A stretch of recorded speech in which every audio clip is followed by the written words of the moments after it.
abogada que nos acompaña el día de hoy. Le cedo el micrófono para que nos pueda platicar ahora sí de todos sus conocimientos. Bienvenida. Muchas gracias, Nuria, y buenas tardes a todos los presentes y licenciado Javier, pues muchas gracias por la invitación que me hiciste ese favor de extender para participar en este diálogo de un tema que no ha dejado de ser importante. Había estado encajonado, pero ya salió a la luz y va avanzando en algunas cuestiones que vamos a ver. Esta es una plática relajada, es una plática para abogados. Me voy a referir en primer lugar a informarles que nuestra máxima, ahora sí que autoridad judicial a nivel nacional ya se pronunció sobre una demanda que promovió la Comisión Nacional de los Derechos Humanos y es lo que les quiero presentar el día de hoy. La versión estenográfica aún no está publicada, está publicada un extracto de la resolución y está en el proceso de engrose. Recordemos por allá que en el año 2019 la Comisión Nacional de Derechos Humanos interpuso sobre diversos numerales contenidos en la Ley Nacional de Extinción de Dominio algunas acciones de inconstitucionalidad. Es decir, no fue sobre toda la ley, solamente aquellos que consideró que afectaba derechos humanos y bueno, como les comentaba, el proceso está en tránsito para que se notifique al Congreso de la Unión, específicamente a la Cámara de Diputados, que fue la Cámara de origen. Entonces, pues relajémonos, el tema está interesante, entonces cuando se sientan cansados, pues hasta ahí le llegamos sin ningún problema. La temática que les quiero presentar es que vamos a dar un poquito de antecedentes nada más para ubicarnos en el tema. Después me voy a ir artículo por artículo sobre los que se pronunció la Suprema Corte de Justicia de la Nación. En algunos voy a dar a conocer un poquito de lo que manifestó la Comisión Nacional de Derechos Humanos, qué fue lo que dijeron algunos ministros y en qué sentido se votó.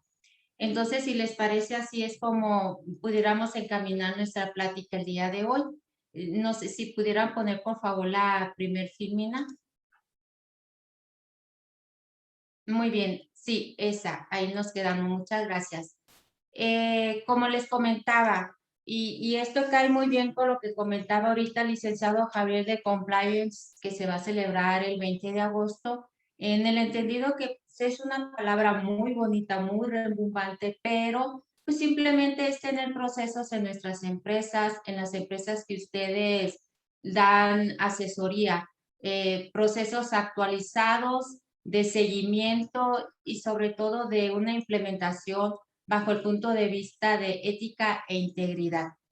Entonces, México en algún momento quiso jugar en las grandes canchas. Para poder jugar en las grandes canchas a nivel internacional, pues se vio en la necesidad de firmar varios tratados para competir diferentes tipos de delitos a nivel internacional. Llámese anticorrupción, llámese tema de delincuencia organizada, promover transparencia, promover buenas prácticas corporativas.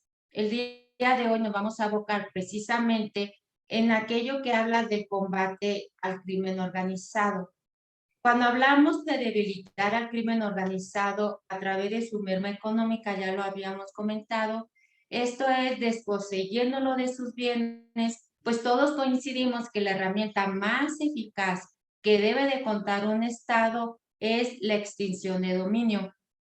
Al final del día, pues a quién no nos gustaría que se combata la delincuencia organizada de esta manera.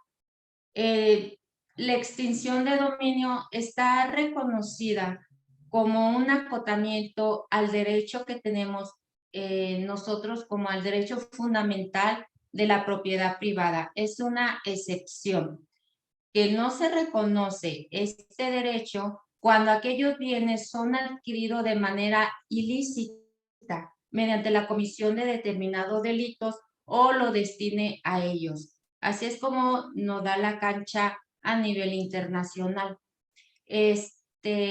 Como ustedes podrán ver ahí, no me voy a detener a ver cada uno de ellos, es nada más un panorama general y fue hasta en el 2008 cuando en México ya se introduce esta figura y la finalidad precisamente era la de desposeer al crimen organizado de este derecho de propiedad en favor del Estado. Sin que se recibiera ninguna contraprestación, ninguna retribución, pero recordemos que va sobre los bienes, no va sobre personas. Evolucionó el tema del 2018, no hubo resultados y bueno, para el 2019 se modifica el artículo 22 y se dan facultades al Congreso para emitir una ley reglamentaria que precisamente es la Ley Nacional de Extinción de Dominio, que es la que estamos en análisis o la que analizó la Suprema Corte. La siguiente, por favor. Entonces, como uno de los temas que cobra mucha relevancia en la resolución que emitió la Suprema Corte es referido a los delitos, es por eso que se presenta este cuadro, como vamos viendo que fue evolucionando y se fue incrementando el catálogo de delitos reconocidos respecto de los cuales si un bien está relacionado durante la averiguación, pueda procederse de parte del Ministerio Público a accionar precisamente esta figura de la extinción de dominio. La siguiente, por favor. Entonces, sin más preámbulo, así muy rápidamente, como les comenté ahorita, la idea es no presentar a detalle, pero sí algo muy rápido, qué es lo que contiene el artículo 22 constitucional, básicamente, que fue modificado.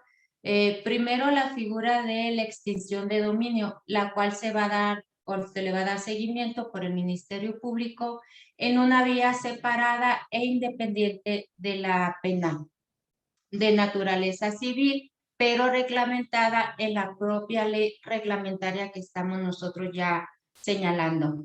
En este mismo artículo 22 se establece que la propia ley reglamentaria va a determinar la forma en cómo el gobierno va a administrar estos bienes que en un momento dado van a ser objeto de extinción de dominio o en su caso monetizarlo de cualquier manera jurídica y que lo permita los actos comerciales. También nos dice que va a proceder sobre aquello viene de procedencia ilícita, es decir, viene de procedencia no lícita o que no se pueda comprobar su licitud.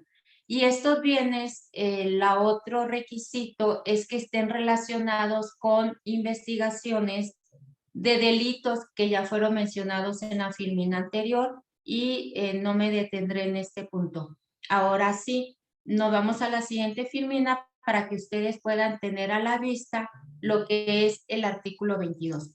Es bien importante, ahí si ustedes gusten sacar ahí un screen sheet, porque aquí es donde la Suprema Corte de Justicia de la Nación descansa todas sus resoluciones a cada punto que la Comisión Nacional de Derechos Humanos determinaba como violatorio precisamente de derechos humanos. Entonces sí es bien importante tomar en cuenta porque este va a ser el discurso durante el desarrollo de esta plática, estas dos figuras, que la procedencia del bien, la procedencia legal del bien no se puede acreditar y que se encuentren relacionados con acto de investigación.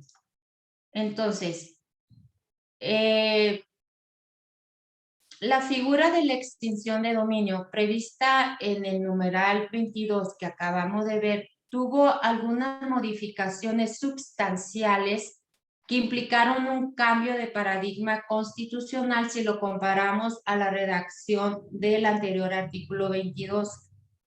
Entonces, estos cambios fueron trascendentales, fueron torales, de ahí que se emitiera esta ley nacional Nacional de Extinción de Dominio como ley reglamentaria del artículo 22. ¿Por qué? Porque los alcances, la naturaleza y la procedencia de la figura de extinción de dominio fueron modificados también en esa forma. Se eliminaron algunos supuestos, que esto es lo que vamos a ver más adelante, como por ejemplo la procedencia respecto de aquellos bienes que hayan sido instrumento o se hayan usado o sean producto de delitos. Entonces, dicho lo anterior, nos vamos al artículo primero. Si gusta, ahí está. En el artículo primero, como ustedes pueden ver, en rojo ya aparece todas aquellas componentes que la Suprema Corte determinó como inválidos. Solamente prevalece lo que está de color negro. Entonces, así ustedes van a estar viendo en cada filmina qué es lo que fue cambiando en cada uno de ellos. Me voy a permitir solamente dar un bosquejo de lo que dice la Comisión Nacional de Derechos Humanos, lo que dijo la Suprema Corte de Justicia de la Nación para llevar a adoptar estas resoluciones o estos acuerdos. Entonces, respecto del artículo primero, las fracciones que ustedes tienen a la vista, la Comisión Nacional de Derechos Humanos estimó que limitaba la procedencia de la acción de extinción de dominio para delitos del fuero federal, al señalar que procederá solamente por los ilícitos contemplados en el Código Penal Federal, dejando fuera los supuestos señalados en las legislaciones locales, otorgándole un carácter federal a la norma y no nacional, como lo señala la Constitución Federal en sus artículos 22 y 73, fracción 30. Y siguió diciendo la Comisión Nacional de Derechos Humanos que la Ley Nacional de Extinción de Dominio únicamente señalan para efecto de la procedencia de la acción de extinción de dominio los preceptos del Código Penal Federal que contemplan los delitos por hecho de corrupción, de encubrimiento, cometidos por servidores públicos, robo de vehículos y recurso de procedencia ilícita, excluyendo aquellos ilícitos establecidos en la legislación penal de las entidades federativas, por lo que resultaba restringida la procedencia de dicha acción en el ámbito local.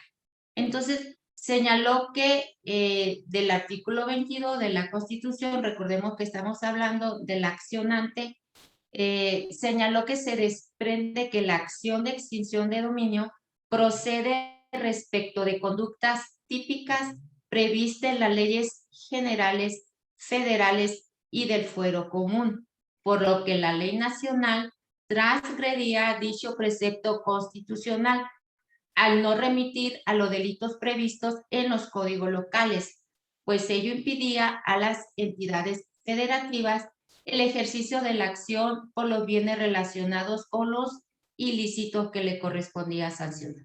Entonces, esto es lo que determinó, o esto es de lo que se quejó la accionante. La ponencia estuvo a cargo de la ministra Norma Lucía Piña Hernández. Entonces, al redactar la ponencia en lo particular en este punto, se pronunció en el siguiente sentido: que no existe seguridad jurídica para los ciudadanos al no estar plenamente seguro de que la extinción de dominio procedería solamente respecto de los delitos del fuero común, ya que no se establece en la ley expresamente que solo se refiere a delitos federales, es decir, que solo mencionan delitos federales y no pronuncia respecto de delitos locales. Diciéndolo de otra manera, no los incluye, pero tampoco los excluye expresamente, por lo que señaló que ahí había una laguna. Entonces, la ministra dijo que nos encontramos ante la pregunta de si los delitos locales son sujetos o no a extinción de dominio, lo cual queda libre albedrío de la interpretación del juzgador. En este punto, pues, hubo coincidencia de algunos ministros, excepto por el que se pronunciaban de que ellos consideraban que no existía inseguridad jurídica, pero que no estaba claro la norma en cuanto que no se ajustaba al artículo 22 constitucional. Entonces aquí viene una intervención interesante del ministro Arturo Saldívar Lelo de Larrea, quien señaló que el texto constitucional, es decir, el artículo 22, era muy claro en su contenido al referirse a los delitos respecto de los cuales procedería la extinción de dominio, cuya aprobación fue dada por el Congreso de la Unión con sus facultades otorgadas por el artículo 73, fracción 30. Entonces se pronunció que estaba de acuerdo con el proyecto en el sentido de que no se puede incluir o excluir delitos locales tácita o expresamente, es decir, no se puede hacer una interpretación. Entonces de ahí que la ponencia fue procedente, excepto en el tema de la inseguridad, y todo lo que aparece en rojo, pues se declaró como inválido. Nos vamos ahora a ver el artículo 2, que también es otro de los artículos que por allá hace 2 años que estuve aquí con ustedes en una plática, decíamos que rebasaba el texto constitucional. Y efectivamente, la Comisión Nacional de Derechos Humanos señaló que dicha disposición en su porción normativa o la parte final que ustedes ven en rojo, o bien el uso o destino lícito de los bienes vinculado al hecho ilícito, distorsionaba el sistema constitucional sobre la figura de extinción de dominio, pues el texto constitucional refiere exclusivamente que la misma procede cuando la legítima procedencia de los bienes no sea acreditada y no así respecto del uso o destino de los bienes.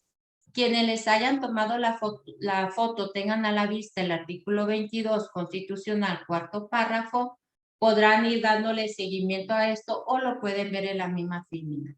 Entonces, dicho lo anterior, lo que dijo la Comisión Nacional de Derechos Humanos, que como no era coincidente con este artículo constitucional, en consecuencia, se tendría que referir la extinción de dominio solamente contra bienes cuya legítima procedencia no sea acreditada. Y el segundo requisito, que se encuentre relacionado con los delitos referidos en el artículo 22 constitucional que vienen enumerados, porque resultaba evidente que actualmente la extinción de dominio no procedía respecto de bienes cuyo uso o destino se relacionaran con los mismos ilícitos. En este punto en particular, la ponencia de la ministra Piña Hernández decía que resultaba procedente y fundado el concepto de invalidez solo de la porción del artículo 2 señalada por la Comisión Nacional de Derechos Humanos, ya que la Ley Nacional de Extinción de Dominio es de aplicación estricta y que a la luz del artículo 22 constitucional, para proceder a la extinción de dominio, solamente se requiere cubrir los siguientes requisitos. Ustedes me podrán seguir en la lectura del artículo 22, cuarto párrafo. Entonces, ¿cuáles son estos requisitos? Que se trate de bienes patrimoniales, que no sea acreditada la legítima procedencia y que se encuentren relacionados con investigaciones de los delitos mencionados. No así, no se hace referencia en el precepto constitucional del uso o destino lícito de los bienes, por lo que no forma parte de los requisitos de procedencia. Entonces, la ministra lo que decía es que para ella procedencia se refería al origen o fuente. ¿Por qué hago esta aclaración? Porque aquí la idea no es darles a ustedes todas las participaciones de cada uno de los ministros, solamente les presento las que me parecieron más relevantes para la resolución. Entonces, procedencia, la ministra Piña estableció que se refiere al origen o a la fuente. Así pues, permítanme decirles que aquí hubo un debate muy interesante entre los ministros, ya que mientras unos indicaban que se debía cumplir con los tratados internacionales que ahorita dimos un panorama, en ellos se refieren que incumplimiento no solamente se basa al origen del bien, que el origen sea ilícito, sino también al uso. Pero resulta que el artículo 22 ya no se refiere al uso o el objeto o herramienta, sino solamente al origen. Expresamente, el ministro Juan Luis González Alcántara señaló que el papel de la Suprema Corte de Justicia de la Nación es atender a la Constitución, y lo que dice es claro y no merece interpretación, es decir, atender a la Constitución y no lo que digan los tratados internacionales. En ese sentido, es que se declaró inválida la segunda porción de la fracción 14 del artículo 2. No sé si voy muy rápido o voy bien. ¿Le continúo? Bien. Dicen que es afirmativa tácita, ¿verdad? Adelante, responsable. Sí, el artículo 5, que de igual manera ustedes van a ver de color rojo lo que declararon inválido. Lo que les quiero exponer es qué fue lo que dijo la Comisión Nacional de Derechos Humanos en este artículo. Bueno, este artículo se refiere al derecho de acceso a la información y la accionante señaló que resulta contrario al parámetro de regularidad constitucional y convencional bajo la premisa de que la información obtenida por el Ministerio Público para la preparación de la extinción de dominio hasta que dicha acción se presente ante la autoridad judicial competente constituye una reserva. Esta reserva se encuentra injustificada, teniendo como consecuencia la transgresión al derecho de acceso a la información pública. Esto que es un punto vulnerable de derecho humano. Recordemos que el derecho de acceso a la información pública es reconocido como un derecho humano. Segunda, tercera generación, el apellido que le quieran poner, pero es un derecho humano. Y el principio de máxima publicidad está previsto en el numeral 6 de nuestra Constitución. Y dice que el objeto de la presente concepto de validez radica precisamente en argumentar y sostener la incompatibilidad con el parámetro de control de regularidad constitucional en materia de acceso a la información de lo dispuesto en el artículo 5º, segundo párrafo de la Ley Nacional de Extinción de Dominio que ustedes tienen a la vista. Sobre el particular, la ministra ponente, que la ministra Piña, se estableció que era procedente lo solicitado por la Comisión Nacional de Derechos Humanos, ya que no existe la reserva de carácter absoluto en nuestras normas. En el debate que se dio entre los ministros que estuvieron a favor de la ponencia estaba el ministro Luis María Aguilar Morales, quien se manifestó a favor de la invalidez del segundo párrafo porque atenta contra el principio de máxima publicidad y no se solicita se demuestre la prueba del daño. La prueba del daño está establecida en la Ley General de Transparencia y Acceso a la Información Pública, pero no es materia de esta exposición. También sobre el particular, el ministro Arturo Saldívar expresó que la interpretación debe sujetarse al artículo 6º constitucional conforme al principio de máxima publicidad y no apartarse del periodo de reserva que se indica en la Ley General de Transparencia y Acceso a la Información Pública. De ahí que fuera procedente y como ustedes podrán verificar de color rojo, pues aparece la parte que quedó invalidada de este artículo.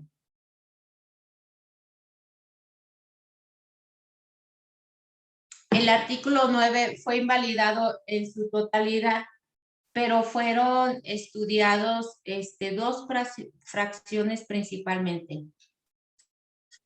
Primero, el debate del artículo 9 estuvo muy nutrido. La verdad es que sí es interesante todos los argumentos que expusieron ahí los ministros, que fueron muy vastos, pero fue base para la adopción de acuerdos de los siguientes artículos que se pusieron a debate, que son como todavía unos 4 o 5 más. En razón de ello es que ahorita estamos viendo primero el artículo 9 y después el artículo 10 y así sucesivamente vamos a ver el 11, el 15, lo que estuvieron por ahí hace 2 años que expusimos, indicando que transgredía derechos humanos. Y bueno, conforme el desarrollo de esta presentación, veamos lo que la Comisión de Derechos Humanos argumentó para que se declarara inconstitucional.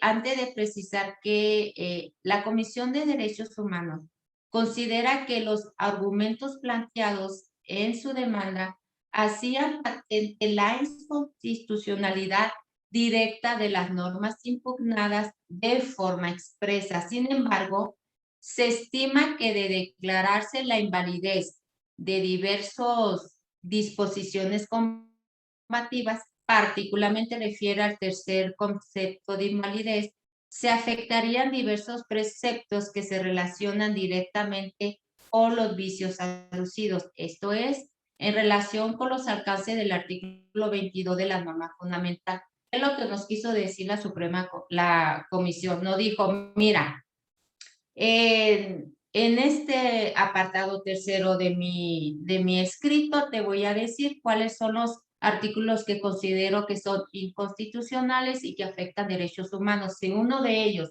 es procedente, significa que en consecuencia la Suprema Corte se tendrá que emitir sobre lo demás que tengan relación con este artículo y en consecuencia tendrían que declararlo también válidos o inválidos. Es por eso que es muy trascendental la discusión del artículo 9 porque afecta a los demás artículos que estuvieron en debate. Y precisamente en el tercer concepto de invalidez de la Comisión de Derechos Humanos, en donde se incluyó, como les comentaba, varios artículos, entre ellos el artículo 9, mencionó que dichas disposiciones extralimitan las fronteras constitucionales sobre la procedencia de la figura de extinción de dominio y por lo tanto resultan transgresoras del derecho de seguridad jurídica y del principio de legalidad. Sobre el particular, la ministra ponente, que es la ministra Piña, se manifestó en primer lugar por el artículo 9, fracción primera, que se refiere a la existencia de un hecho ilícito, como ustedes lo tienen a la vista, la fracción primera, la existencia de un hecho ilícito. La ministra propuso su invalidez argumentando que conforme al cuarto párrafo del artículo 22 constitucional, que es el primero que les puse antes de iniciar la presentación, que en este párrafo, en un proceso de naturaleza civil, como lo es el juicio de extinción de dominio, el Ministerio Público no tiene la carga de la prueba para demostrar un hecho ilícito, es decir, el cuerpo del delito. Entonces, la ponencia de la ministra Piña respecto de esta fracción propuso su invalidez, es decir, que se declarara inválida esta parte, abriendo el debate a los demás ministros. Una vez que se abrió el debate, entonces, lo que comentó el ministro Jorge Mario Pardo Rebolledo, expresó que dicha fracción efectivamente no se ajustaba al texto constitucional, ya que había una desvinculación del juicio penal y además que la norma constitucional se refiere a bienes vinculados con la investigación. Y aquí se subraya investigación de un hecho ilícito, no con el hecho ilícito, es decir, el Ministerio Público no debe de demostrar el cuerpo del delito. Posteriormente, y bueno, como ustedes podrán ver, esa parte ya quedó invalidada, hubo ahí una congruencia en los acuerdos Después de debatir la fracción primera y declararla inválida, procedieron a debatir la fracción cuarta que ustedes tienen a la vista de este mismo artículo. Entonces, por cuestión de orden, la ministra ponente propuso su invalidez bajo la siguiente justificación: que no es congruente con el artículo 22 constitucional la fracción cuarta. Posteriormente, mencionó que dentro de los elementos del artículo 22, para que resultara procedente y fundada la extinción de dominio, no se exige la acreditación de un elemento subjetivo. Seguramente ya identificaron cuál es el elemento subjetivo. También destacó que implica incorporar un requisito no contenido en la norma constitucional y una carga adicional al Ministerio Público. Entonces, el elemento subjetivo al que se refiere la ministra Piña precisamente es el conocimiento. El artículo 22 nunca refiere a este elemento que ella le llama subjetivo. En este punto, el ministro Arturo Saldívar mencionó que el debate o la invalidez de la norma propuesta no deriva que se cumpla o que no se cumpla.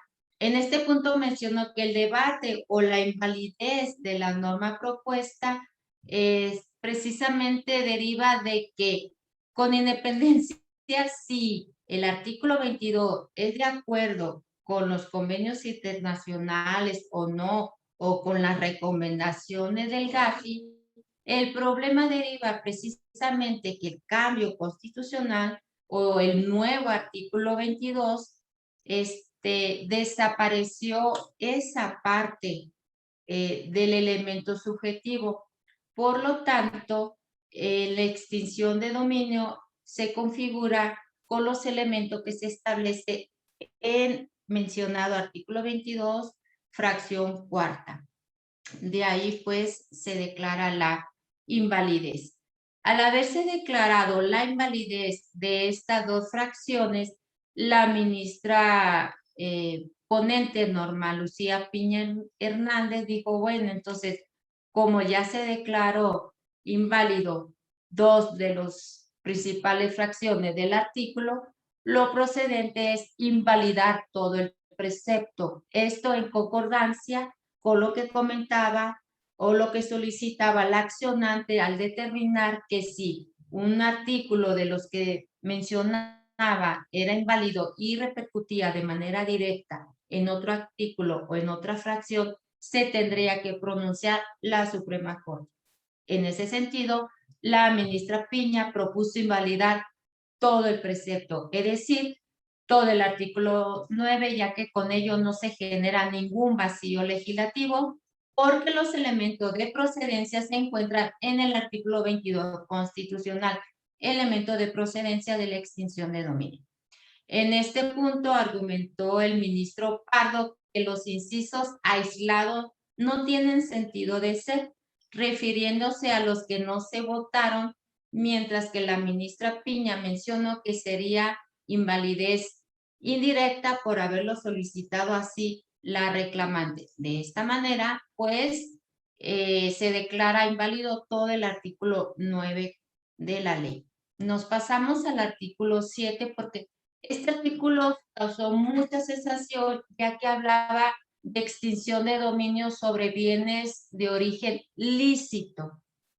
¿Qué fue lo que pasó aquí? Bueno, la ministra ponente se refirió en primer lugar al artículo 7, fracción primera, para proponer se declare infundado el concepto de invalidez que mencionaba la accionante, toda vez que si este precepto sí se ajusta al texto constitucional, estamos en la fracción primera, ya que solo se establecen algunas formas en que los bienes patrimoniales pueden estar relacionados con hechos ilícitos que se indican en el artículo 22 constitucional.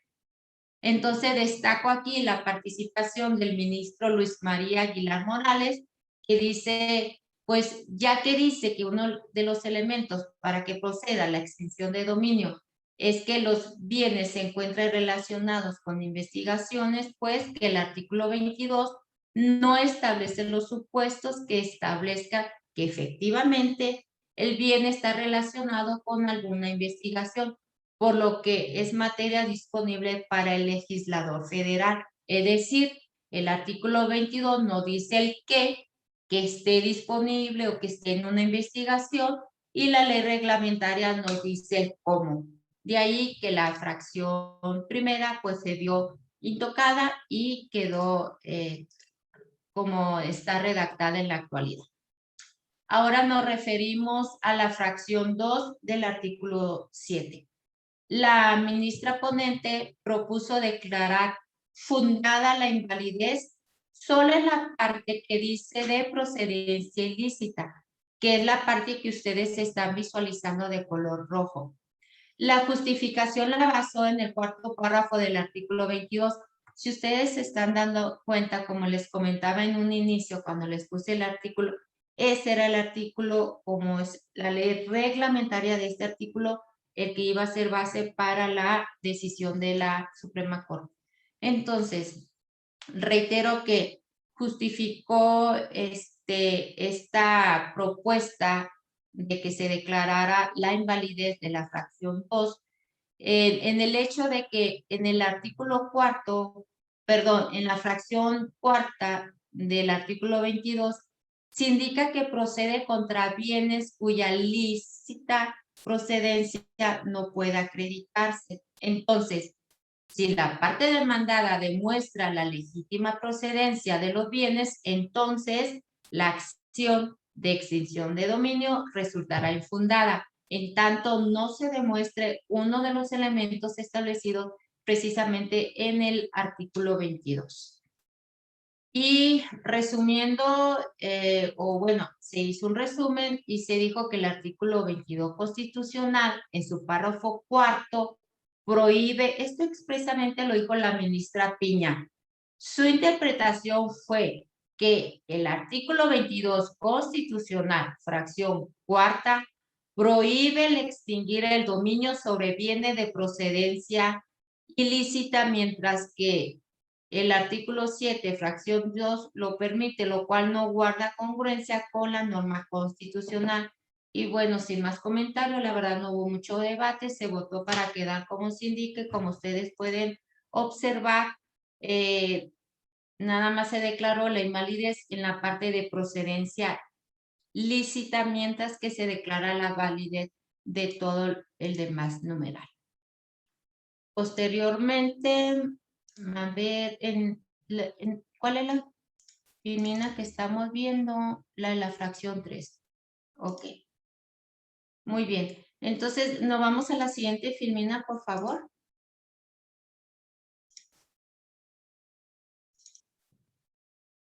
Gracias. En cuanto a la fracción cuarta de este artículo 7, la ministra Piña propuso que se declarara la invalidez de toda la fracción. Su justificación fue la siguiente. Porque la extinción de dominio procede contra bienes que no se encuentran relacionados con perdón, su justificación para declarar la invalidez es porque ahí en ese artículo se indica que procede contra bienes que no se encuentran relacionados con una investigación y que es contrario a la norma constitucional porque está prohibido promover extinción de dominio sobre bienes no relacionados. Entonces, de aquí que ella declarara o que solicitara, se declare la invalidez.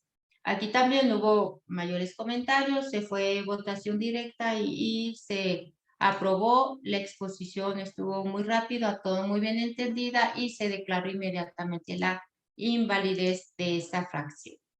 En cuanto a la fracción quinta, la ministra Piña la dividió en dos partes para su estudio. Entonces, ella determinó que la primera parte se propone se declare válida, por lo que hace a la redacción bienes utilizados para la comisión de hechos ilícitos por un tercero.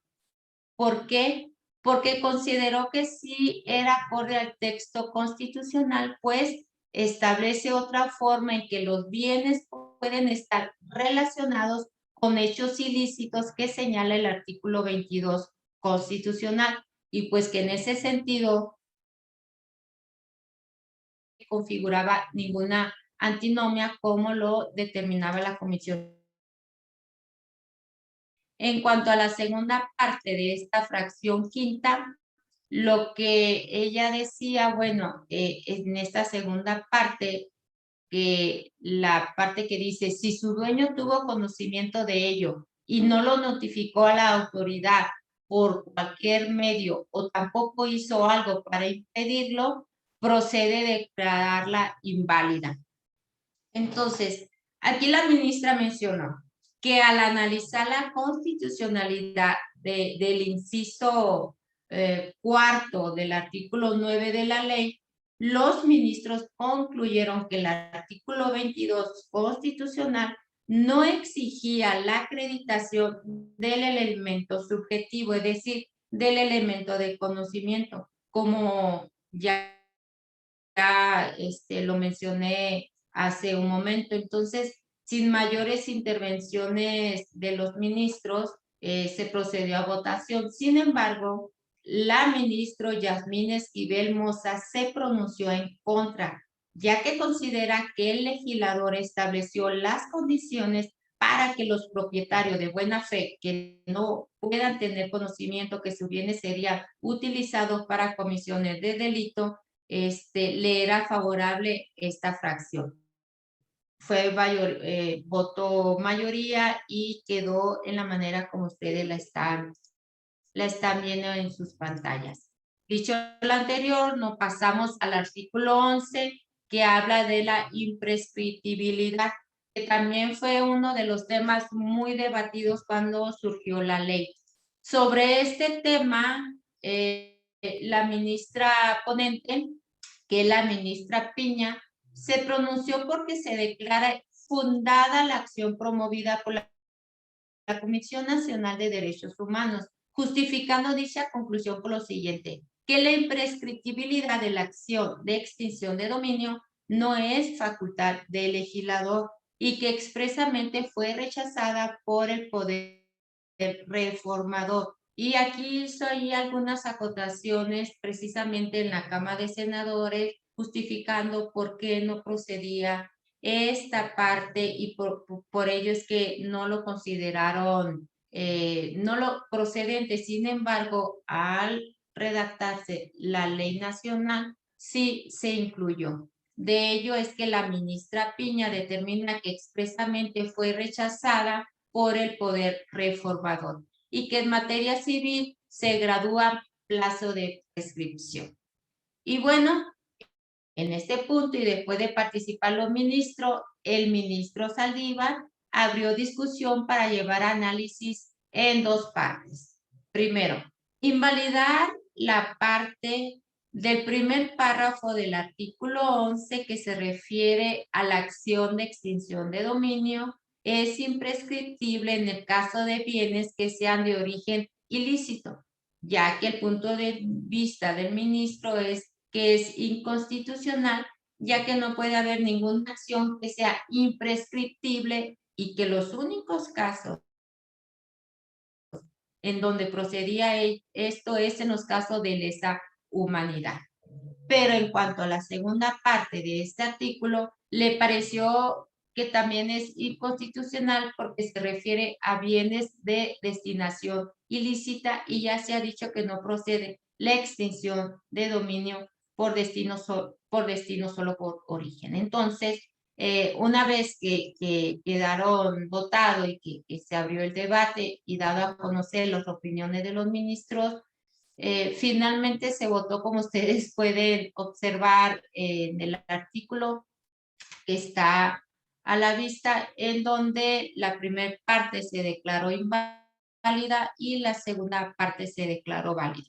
Estoy tratando de hacerles un resumen, muy resumen de lo del debate. Por supuesto, siempre es bueno irse a las fuentes, enriquecerse con todos los conocimientos. Es una charla informal entre abogados y colegas. Entonces, nos continuamos al artículo 15, por favor. En cuanto al artículo 15, la ponente, como les he venido manifestando, que la ministra Piña, concluía que debía declararse la invalidez de todo el precepto normativo, de todo el artículo 15, toda vez que se refería a la presunción de la buena fe en la adquisición y el destino de bienes, justificando su propuesta de la siguiente manera: que el artículo 22 no exige que el dueño deba acreditar en todos los casos la buena fe de su forma de actuar, y que el demandado o afectado por el ejercicio de la acción de extinción de dominio, si quiere que no prospere, tiene la carga de demostrar un solo aspecto, a saber, la legítima procedencia del bien. Nada más. O sea, el artículo 22 nada más te dice que tiene que demostrar la legítima procedencia del bien y no el objeto, el elemento subjetivo de la buena fe. Entonces, el otro punto que ella aducía, por lo cual declarase inválido este artículo, es que desde el texto constitucional, el Poder Reformador buscó que las cargas probatorias ya no involucraran elementos subjetivos como lo es el conocimiento que tuvo o pudo haber tenido por el uso de un tercero por actos ilícitos. Y pues que todo esto contravenía a lo dispuesto por el artículo 22, que yo creo que a estas alturas no lo sabemos de memoria, ya que la buena fe no es un elemento para la procedencia o improcedencia de la extinción de dominio. Entonces aquí, colegas, permítame decirles que aquí tuvo una intervención muy relevante el ministro Arturo Saldívar, ya que estuvo en contra del proyecto presentado por la ministra Piña. Sus argumentos fueron los siguientes: que solo debe invalidarse las porciones que hacen referencia a la presunción de la buena fe sobre el destino de los bienes y no a las que se refieran a la adquisición. Y señaló que el artículo 15 no solo señala la buena fe respecto del uso y destino de los bienes, sino que también habla sobre la adquisición. Como tercer punto, él considera que facilita verificar la materialización del elemento del artículo 22 constitucional referido a la legítima procedencia. Y como último punto, el ministro Saldívar determinó que se trata de una presunción que admite prueba en contrario. Este punto, la verdad, fueron muy debatidos porque varios ministros estaban a favor de la invalidez total del artículo, mientras que otros se adhirieron a la opinión del ministro Saldívar y otros más se opusieron a ambas. Pero finalmente se adoptó el acuerdo de invalidez parcial del artículo, por lo cual solamente procedió respecto de la fracción quinta y de la fracción sexta. Las fracciones restantes, pues, quedaron vigentes en cuanto a que tenemos que tener las debidas diligencias de poder demostrar que un bien fue adquirido de manera lícita. No voy a abonar tampoco en este punto porque no es materia de esta exposición, y me voy al artículo 16, que se refiere sobre las investigaciones del Ministerio Público, que también aquí fue algo que causó mucha inquietud. Y bueno, ya estamos casi terminando, estamos ya en los últimos artículos, ténganme paciencia, aguántenme un poquito más. Por lo que hace a este artículo 16, fracción 2, la ministra ponente se pronunció por la validez del mismo por las siguientes razones: que la norma impugnada no asigna competencia a ninguna autoridad para iniciar investigación para prevención del delito. 2, que se trata de una norma permisiva, solo respecto a la cual que la información que pueda emplear o recabar el Ministerio Público para sustentar la acción de extinción de dominio. 3. Que no ordena otorgar valor probatorio al juez y no contiene reglas de valoración probatoria absoluta. Y 4. Que prevenir el delito si se encuentra en el artículo 21 constitucional. Esto fue una respuesta a los argumentos que la accionante, la Comisión Nacional de Derechos Humanos, establecía en su escrito. Y bueno, sin mayores comentarios, se aprobó la propuesta de la ministra Peña y se declara válida la fracción 2 del artículo 16 que solicitaba la accionante se declarara inválida. Los siguientes artículos, que es el 173, el 177 y el 190, habla sobre medidas cautelares. Lo que hizo la ministra Piña fue como que funcionando. Bueno, pues. ¿Mandé? ¿Estamos bien? Sí, estamos. Lo que hizo la ministra Piña fue, bueno, dijo, a ver, vamos a ver cómo lo presentó la Comisión Nacional de Derechos Humanos. Bueno, entonces, lo que dijo la Comisión Nacional de Derechos Humanos lo estableció en un párrafo y dijo, respecto de las medidas cautelares contenidas en el artículo 173, párrafo segundo, en la segunda porción normativa que dice, en caso de urgencia u otra necesidad debidamente fundamentada, el Ministerio Público podrá adoptar tales medidas debiendo someterlas a control judicial posterior tan pronto sea posible. Mientras que el artículo 177, último párrafo, así como el 190, determinaban en su porción normativa lo siguiente. En los casos en los cuales no se pueda recabar la autorización respectiva por la razón de la hora, del lugar, de la distancia o del peligro en la demora, se deberá informar y justificar dentro de los siguientes días ante el órgano jurisdiccional. Entonces, de la Ley Nacional de Extinción de Dominio, se permitía que el Ministerio Público asegurase bienes y accediese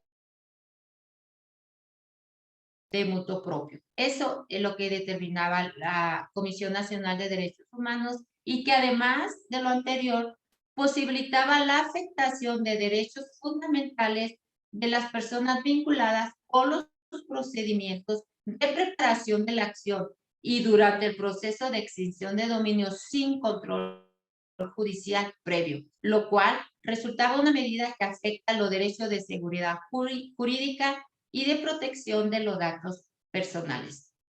En términos generales, la ministra ponente propone que se declare fundado el concepto de validez, considerando que la facultad del Ministerio Público para decretar una medida cautelar debe entenderse acotada a la etapa preparatoria, es decir, no abarca la etapa judicial donde ya no actúa como autoridad, sino como igual.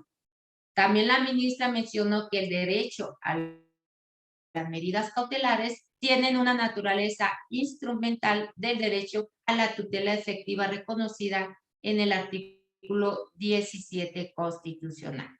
Que en procesos judiciales las medidas cautelares deben estar sujetas a un control judicial previo, que debe de ser el juez el que garantice no solo eventualmente la sentencia que se vaya a dictar, sino también el derecho del demandado a que la imposición de una medida cautelar se encuentra justificada. Finalmente, la ministra Piña dijo que después de varios debates, me voy a brincar esa parte, pero después de varios debates de la exposición de la ministra Piña, los artículos quedaron como ustedes lo ven a la vista. no hubo tanta participación de los ministros, estuvo muy clara la exposición de la ministra Piña y procedieron a declarar inválidos los preceptos tal como lo expuso la ministra. Quisiera, por favor, si pudieran poner la firmina en el artículo 228.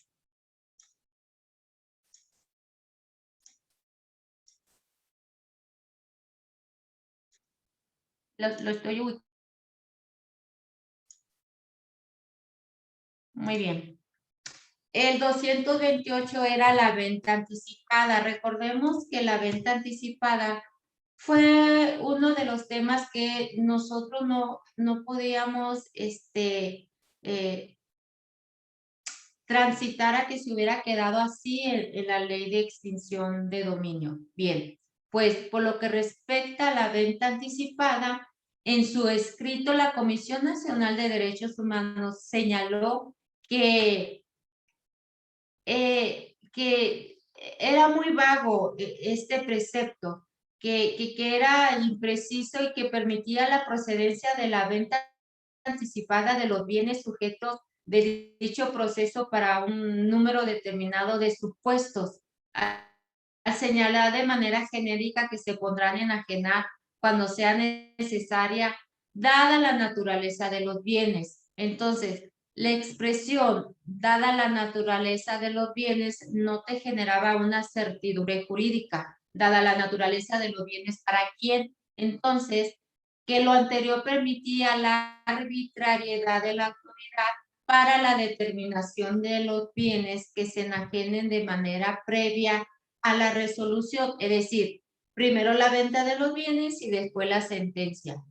Por lo que al ser un supuesto tan amplio, generaba incertidumbre sobre cuáles serán esos bienes sobre los que procedería, vulnerando el derecho a la seguridad jurídica.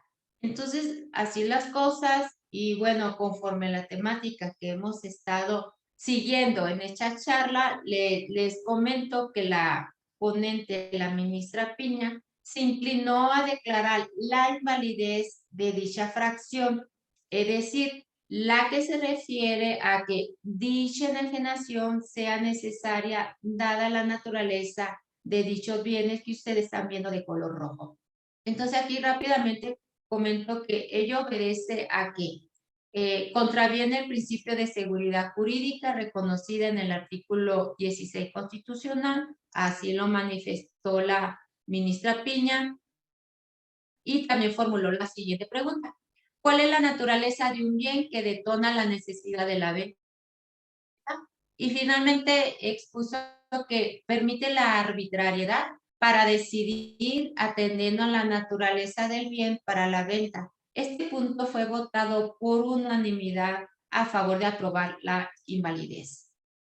Entonces, el siguiente punto que habla del artículo 6 transitorio, que es el último de los artículos o preceptos que la Comisión Nacional de Derechos Humanos se pronunció en su escrito, decía que al prever que el ordenamiento se aplicara a los supuestos de procedencia que hayan sucedido con anterioridad a la entrada en vigor, siempre que no se haya ejercido la acción de extinción de dominio, otorgaba efectos retroactivos a dicha ley en perjuicio de la seguridad jurídica de las personas, en contravención a lo dispuesto en el primer párrafo del artículo 14 de la Constitución y el artículo 9 de la Convención Americana sobre Derechos Humanos. Lo que decía la accionante, que ellos expresaban esto de esta manera en razón de que el precepto reclamado permite que el Ministerio Público pueda demandar ante la autoridad judicial la extinción de dominio de los bienes de las personas, aun cuando los supuestos para la procedencia hayan ocurrido con anterioridad a la entrada en vigor del decreto legislativo en comento. Esto es, rigen situaciones acaecidas en la temporalidad previa a aquella en que la norma comenzó a desplegar sus efectos normativos y fuerza vinculante. Sobre particular, la ministra Piña en su proyecto determinó infundado el concepto de validez. ¿Cuál fue su argumento? Entonces aquí sí. El proyecto desestima este argumento básicamente porque tratándose de leyes procesales o adjetivas no puede existir retroactividad, ya que sin antes que se realice una fase procedimental, el legislador modifica la tramitación, plazos, etcétera, no se priva a las partes de una facultad con la que ya contaban y tampoco se puede reconocer la que no tenía al momento de realizar los actos procesales. Aquí sí hubo un debate muy enriquecedor, muy bueno entre los ministros, y solamente destaco algunas participaciones porque sí estuvo muy vasta las participaciones. Bueno, el ministro Gutiérrez Ortiz Mena dijo: el precepto admite ser leído en el sentido que autoriza la aplicación de normas privativas a la propiedad privada o situaciones que no nacieron bajo su vigencia, es decir, situaciones de hechos ocurridos con anterioridad a las que ahora se pretende la aplicación retroactiva de un régimen que posibilita la extinción de esa propiedad. También mencionó el ministro Gutiérrez que ninguna persona puede ser desposeída de sus bienes sin ninguna ley expedida con anterioridad, conforme lo dicta el artículo 14 constitucional. Y por último, que el artículo 6 transitorio debe entenderse aplicable solo a normas procedimentales respecto de las cuales nuestra doctrina de irretroactividad no opera. El ministro Alberto Pérez Dayán mencionó que en el transitorio de la reforma constitucional del artículo 22 se permitió la aplicación de la anterior legislación hasta que el Congreso de la Unión expidiera la nueva legislación nacional. Por su parte, el ministro José Luis González Alcántara, entre otras cosas, dijo que a pesar de constituir bajo la tutela general una etapa procesal como cualquier otra, y dada la naturaleza peculiar de este proceso de preparación de extinción de dominio, de admitir la aplicación retroactiva tendría como consecuencia una implicación de las facultades administrativas del Ministerio Público, situación que en esa regla sobre la retroactividad de la legislación procesal y que por lo tanto no debe de beneficiarse dicha extensión de la vigencia. Pero bueno, finalmente al haberse generado la votación, el transitorio se declaró válido porque se refería precisamente a hasta aquí lo que es la parte de los criterios de la Suprema Corte de Justicia de la Nación, y solamente en la siguiente fémina para dar un repaso rápido de cómo está al día de hoy la ley. Siguiente fémina, decirles que existe ya un primer informe de Alejandro Germanero, que es nuestro fiscal. Y bueno, ya está creado el Registro Nacional de Extinción de Dominio. Los lineamientos los emitió la Conferencia Nacional de la Procuración de Justicia.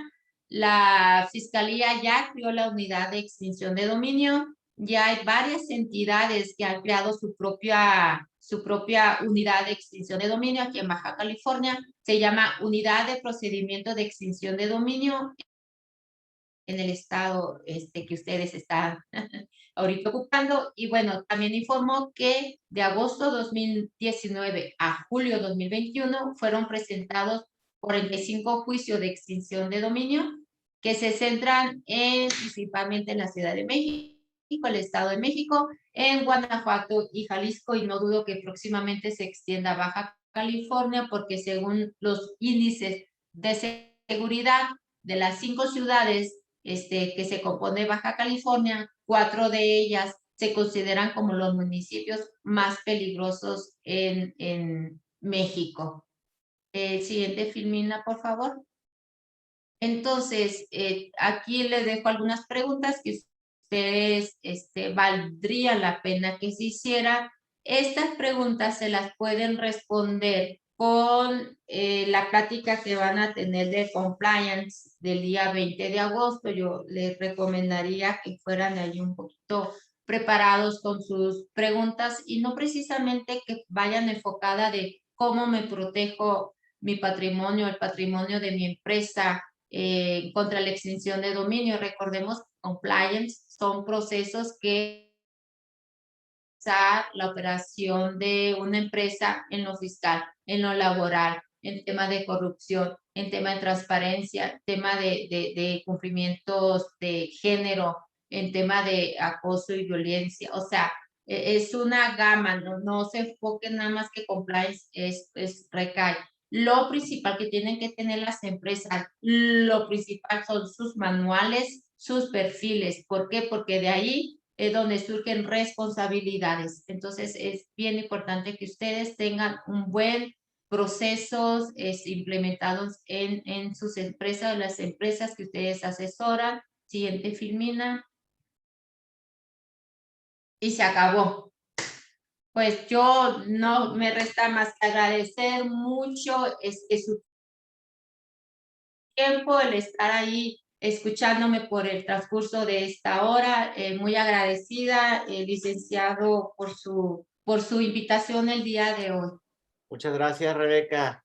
Un placer tenerte aquí con nosotros y cedo la voz a nuestra vicepresidenta, Nuri. Gracias, Javier.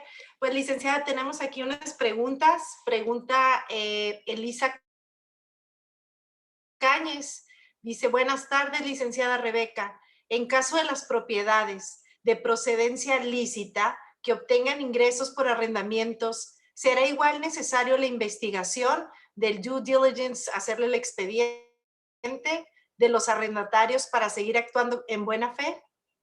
Comentaba hace un momento que el objeto subjetivo de la buena fe y del conocimiento ya fue invalidado por la Corte. No así el demostrar la procedencia lícita de sus bienes. Entonces, sí, Elizabeth, sí es necesario que tengan ustedes en orden toda la documentación, sus escrituras públicas, el pago de sus prediales, que investiguen a quién se los compran, que no, digo, no me voy a meter así tanto en la materia de ejemplos. Por ahí al final puse mi número telefónico, pero sí es necesario que tengan. Las empresas, por ejemplo, es necesario que tengan sus actas de asamblea, sus cambios de capitales, sus estados financieros. O sea, recordemos que las empresas también son un patrimonio. O sea, a referirnos a bienes, son bienes, valores, son acciones, son empresas, son cuentas.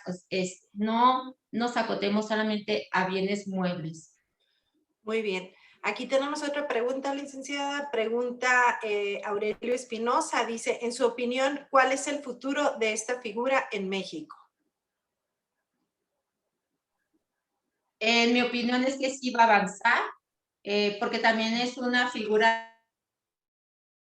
recaudatoria. Entonces, desposeer al crimen organizado también tiene que traer beneficio al Estado mexicano y es la finalidad. Recordemos, ahorita la UIF está muy activa y hay una iniciativa para que se integre al Sistema Nacional de Anticorrupción. Todo está ligado, o sea, el tema de crimen organizado también está ligado con tema de corrupción, que puede llevarte a extinción de dominio.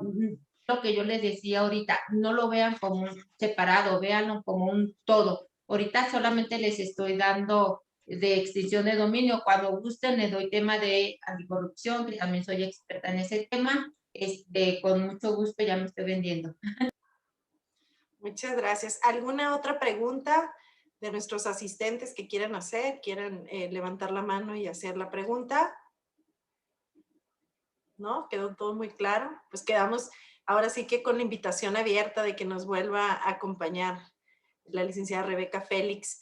Antes de pasar al reconocimiento, me gustaría también dar un afectuoso saludo que nos está acompañando el día de hoy. Está la presidenta de la Asociación de Mujeres Empresarias de su capítulo Mexicali, Belia Zavala, bienvenida. Bienvenida, Nada de tu casa. Es un gusto para nosotros recibir a personalidades. También nos está acompañando el día de hoy el presidente de Ampliac, Tijuana, Evaristo Ramírez, bienvenido, un gusto tenerlos aquí en su casa, ANADE. Ojalá se puedan inscribir a nuestro seminario. Los seminarios son abiertos a todo el público. Como bien comentan, tenemos nuestro próximo seminario, que es el viernes 20 de agosto de Compliance. Ya vimos que es un tema que está muy interesante, que ya nos dejó aquí hasta con tarea la licenciada Rebeca Félix de poder tener y llenar ese cuestionario. Así es que todos bienvenidos. Ahora sí vamos a darle un reconocimiento y les vamos a pedir en unos minutos que enciendan sus cámaras para tomar nuestra tradicional fotografía de los asistentes. Bueno, el día de hoy, ANADE, sección Baja California, otorga el presente reconocimiento a la maestra María Rebeca Félix Ruiz por su excelente presentación del tema Ley de Extinción de Dominio con el nuevo criterio de la Suprema Corte de Justicia de la Nación en Mexicali, Baja California, a 5 de agosto del 2021. Firma nuestro presidente, el licenciado Francisco Javier Sánchez Pérez, y su servidora Nuria García Negrete. Muchas gracias, licenciada María Rebeca Félix Ruiz. Siempre un gusto tenerla aquí con nosotros. Ahora sí, nuestra fotografía. Encendemos todas nuestras cámaras. Y esperamos verlos a todos inscritos en nuestro seminario del próximo 20 de agosto. Y también los esperamos para nuestro seminario regional, que es nuestra 7ª edición. Gracias a todos. Listo. Gracias, buenas noches. Gracias por